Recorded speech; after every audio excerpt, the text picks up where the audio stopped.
Nous terminons la saisie des règlements par la saisie du journal de caisse pour pouvoir saisir les mouvements du livre de caisse.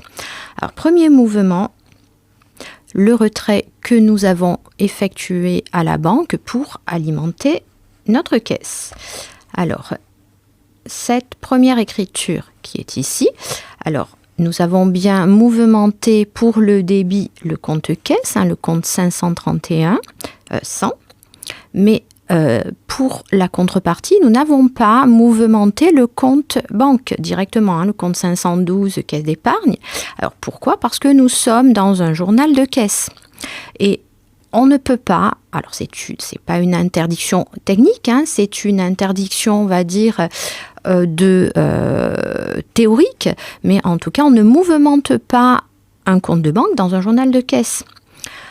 Puisqu'on n'est pas en journal de banque. Donc, on va utiliser dans ce cas-là un compte mouvement interne, donc mouvement de fonds ou mouvement interne, qui permettra de réaliser la transition entre les deux journaux. Donc, et la contrepartie, bien sûr, sera, donc là, je vais réenregistrer, je vais fermer le journal de caisse. Dans le journal de banque, il faudra penser à mouvementer,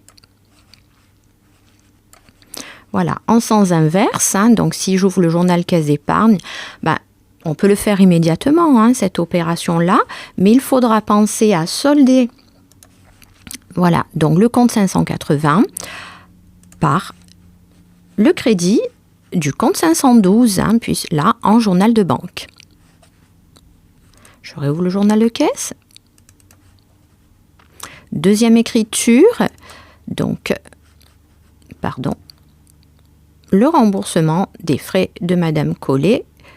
Donc, concrètement, on pourrait supposer que la commerciale a avancé les frais concernant sa note d'hôtel pour 199,60 €. Donc, on va solder là le compte fournisseur divers par le compte caisse, une sortie en caisse.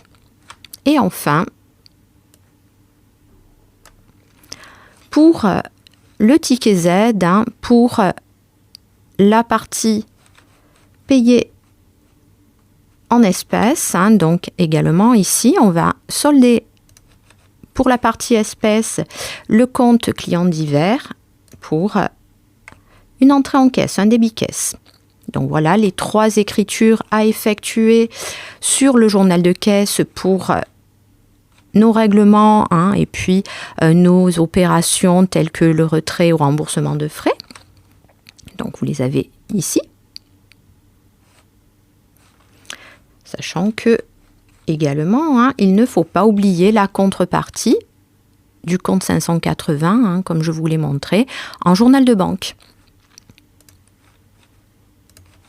Donc là, on va aller voir en caisse d'épargne, ne pas oublier de solder le compte 580 et réaliser vraiment ici le retrait en banque par le crédit.